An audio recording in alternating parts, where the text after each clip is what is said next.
Hey guys, William Murphy here. Welcome back to the channel and welcome to part 3 on Luke's lockdown project.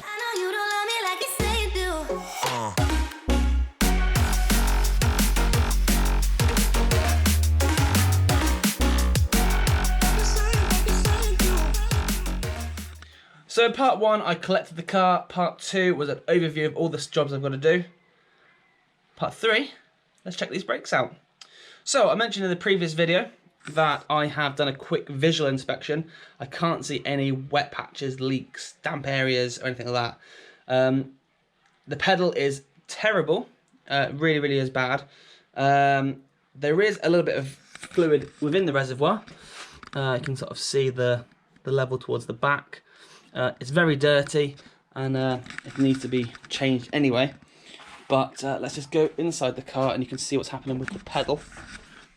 So typically on a car, you'll have lots of resistance, like the clutch. It'd be really hard to push. With the brake, I can, let's see if I can do it with one finger. Yeah, there's just nothing there. It's just, the only thing I'm getting is the movement with the pedal and the spring returning it back. So that's not great. We need to try and work out what's happening. We need to try and look at the reasons why. When I put my foot on the brake pedal, the brake lights are coming on, so it is obviously working. All the setup there, there's nothing to worry about this end. It's just worrying about what's happening outside of the car on each of the 4 corners. So the first job today is to remove the rear wheels. The front wheels are on these little ramps, and I can get access to the bleed nipples, the pipes and hoses and stuff from the underneath, which is fine. The back one's a little bit more difficult because they're sort of sat inside the wheel. So first job, wheels off. Second job, fill the reservoir. Third job, connect to the pressure kit or the pressure bleeding kit. Fourth job, apply all the pressure, and hopefully we can see a leak somewhere. We can see something not quite right. I mean, just looking now, I'm not that keen on the angle of this pipe here. It feels a bit swollen with rust, and it's just bent over. So it could have created a bit of an air leak here. It's been painted over, so many things can go wrong. You could have an issue with the master cylinder, the slave cylinder, the pipe work that goes all around the car. Each individual corner, we could have a leaky wheel cylinder. So best thing to do, strip everything down, take a look. Right, okay, so after a little bit of searching, I found the locking wheel nut. Now these wheels here have been freshly powder coated, so I need to be really careful I don't damage them. I have the appropriate socket, which works for the other 3 wheels. Need a socket to fit that. I'm just going to crack the nuts off, but before I do that, I'm going to do a quick check on the suspension on this wheel. There's nothing worse than missing things off, so I'll put myself down.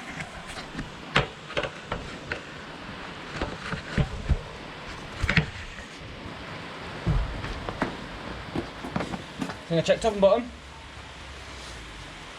side to side,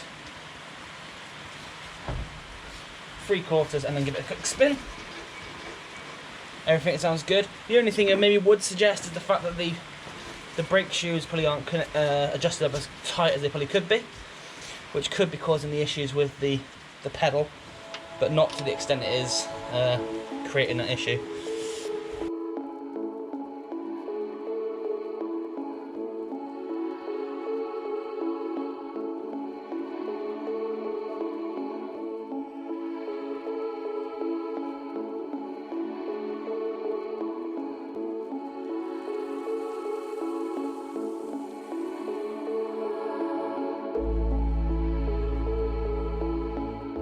I'm going to inspect these threads because on the locking wheel nut there's very little thread inside here, so I need to order some new lock nuts, but the rest of them seem okay.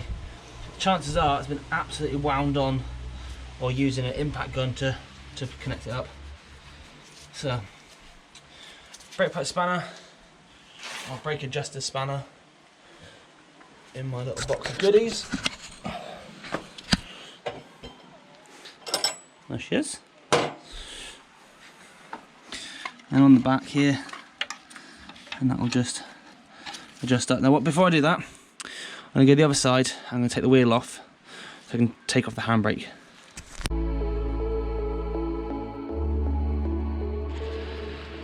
Right, this job just got a whole much more involved. So just doing my visual checks, checking the wheel side to side, up and down. When I go up and down, the radius arm is moving massively up and down here, which suggests the bearing is worn. So yeah, that's another thing to probably add to the list of jobs I need to do. My concern here is that the heel board isn't the best, and when I start undoing these bolts, if they snap in the subframe off, chances are that heel board will not last.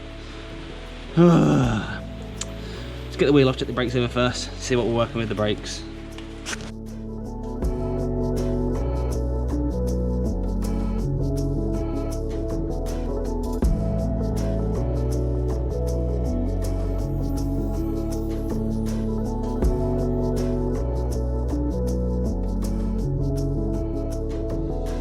Okay, so the brake situation has been resolved. I found the fault, and it's a wheel cylinder. So inside here, this should all be dry, no leaks.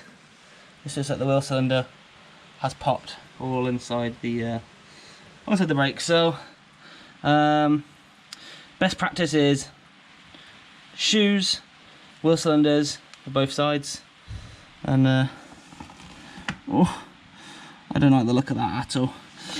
So yeah, shoes and wheel cylinders both sides, and that will resolve the brake issue. So what's happening is the fluid is coming into the wheel cylinder, and it's got a hole in it somewhere. The seal's gone, and it's leaking out, leaking through, leaking into the drum. So on the brake, about to die on the torch. So yeah, that needs to be replaced, and with that done, the brake should work again. So what's happening is, as you put the foot on the pedal, it's pushing all the fluid to where it needs to go, to push the cylinders out, to push the shoes out, to attach to the drums, but it's just leaking straight out, and then all the fluid's leaking out. Next thing, you put your foot down, more fluid's leaking out, and it's just basically forcing fluid down into that hole where it is. So it's not ideal, but it could be much, much worse. So super happy that I found that. I can get on, order them bits. Right there in my list of on the board. Shoes, wheel cylinders, and I need to look into that radius arm because I don't like that at all. So I've just removed the shoe from the other side. You can see that it's all dry in comparison to the passenger side, and the drum itself is looking okay. A bit of a lip on the edge, and a bit of a lip on the inside as well. We can reuse these drums. Just have to give them a bit of a light sanding. The shoes in here, they've got plenty of life left in it. I probably would reuse these, but as I say, best practice would be to replace both sides as a pair. So new shoes, new wheel cylinders, and yeah, I think that will sort the issue 100%. So I'm going to leave this side of the radius arm as it is, because I don't want to start messing around, because there is no play there, and things are looking, everything looks okay. If that spring would be more compressed, I probably would look to change it, but it's not. So I think I'll leave that for now and just do the one side, and yeah, I think we'll be good. Right, we're back in the chair, and some good news, some bad news. I think overall very good news. A rear wheel cylinder has burst, and that needs replacing. But because the fluids leaked into the shoes, they're now contaminated. They can't be reused. So they need to be replacement shoes, replacement rear cylinders. I can clean the drums up. They have got a pretty significant lip in there, so I'm going to speak to Luke to see what he wants to put the correct drums to go with these wheels, i.e. the space drums. You get new drums, new shoes, new wheel cylinders, and then have the whole back lot all sorted and looking nice. Near side rear radius arm, That's got plenty of play in it, so that needs to be replaced, or the bearing needs to be replaced. The other side's fine, so to be honest, I'd just do the one side for now. You should always replace things in pairs, but the bearings are slightly different to maybe a suspension component, and I'll probably refit it using the bushes, the rubber donuts that I've taken out, just to make sure it's all level across the back. So that's that. My lunch break is up, so I've diagnosed the fault with the brakes. I've found another fault with the suspension, and the list of parts is growing. I think next time I'm out here, I will take a look at the clutch, and then hopefully we can get everything boxed off here. So yeah, bit of a just a fault finding one today. So thank you for watching. I'm not gonna pressurize the system because I can see clearly where the leak is. There's no other like damp spots at all. So yeah, I'm just gonna leave it at that. So as I say, thank you so much for watching. If you have enjoyed the content, please hit the thumbs up button, comment down below, and if you can, subscribe to the channel so you don't miss out on any future content. I need to get back to work. It's absolutely pouring down outside, and I am so grateful for this garage. So see you guys next time. Take it easy.